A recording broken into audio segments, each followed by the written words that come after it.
थुंग थुंग एक अनाथ और साफ दिल का लड़का था। वह दिन भर गांव-गांव घूमकर अखबार बेचा करता था, लेकिन एक शाम अपने छोटे से घर की टूटी छत पर बैठकर रैंडम मैच में गेम खेल रहा था। तभी दूसरी तरफ से उसे एक लड़की की खिलखिलाती हुई हंसी सुनाई दी। सुनते ही वह अपना दिल वहीं हार बैठा और हकलाते हुए उसने पूछा, क्या मैं आपका नाम जान सकता हूँ? तभी दूसरी तरफ से आवाज आई, रा से रिमझिम, रा से रोशनी और रा से रिया। और तुम?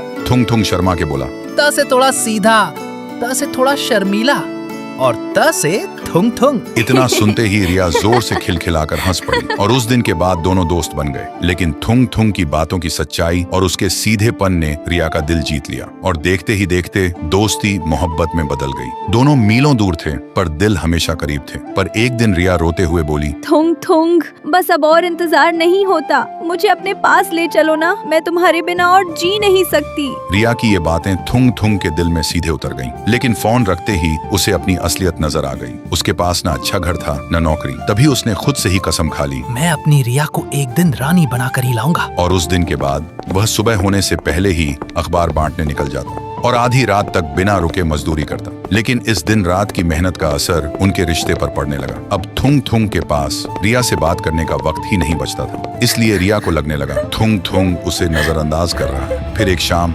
रिया ने गुस्से में फोन किया और बोली, तुम बदल गए थुंग थुंग, तुम पहले जैसे बिल्कुल नहीं रहे। दूसरे लड़कों को देखो, वो अपनी गर्लफ्रेंड को कितना वक्त देते हैं, और तुम तो 1% भी वैसे नहीं हो जैसा मैं चाहती थी। पता नहीं फिर भी तुमसे प्यार क्यों करती हूँ।